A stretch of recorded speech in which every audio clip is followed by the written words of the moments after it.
Ese utekereza iki ku gihugu cya Liberia? Ese wigeze umenya ko Liberia igizwe n'abaturage bakomoka mu bihugu bitandukanye? Ese ibi wari ubizi?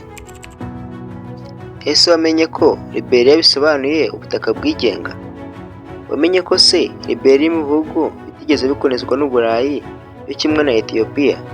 Muvandi ndagusabye mbikuye ku mutima nawe bikuye ku mutima, mbarira unkandire subscribe ukande like follow, binabaye ngombwa usharing, ariko mbabarira ndagusabye kanda subscribe, bikora bikuye ku mutima mani bikore.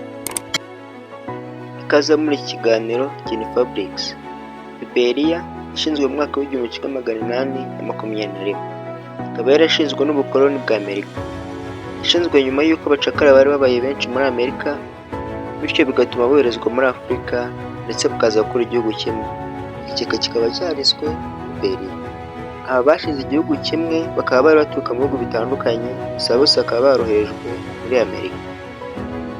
Ibi byatumye bakora igihugu kimwe cyari gihuje ururimi rumwe ndetse n'umuco umwe, ubwo bwose bari baturutse ahantu hatandukanye. Aba bacakara boherejwe muri Afurika bakaba baranganaga n'ibihumbi 108. Aba bonyine akaba aribo bihuje bagakora igihugu cya Liberia. Liberia ni ukuvuga the land of free people, cyangwa se kuvuga ubutaka bw'abantu bigenga. Iki gihugu kikaba cyarabanjwe kuyoborwa n'umuguverineri witwaga Joseph Robert, uyu nanone akaba yari umunyafurika.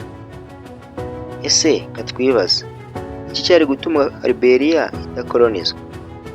Bimwe muri ibyo ni uko abanyaliberia bari barateye imbere bijyanye n'idini, ururimi ndetse na demokarasi, ibi bigatuma Liberia idakolonizwa.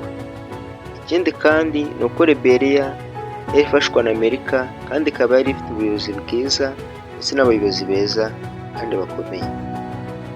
Wakoze kumva iyi video ntoya Gin Fabrics.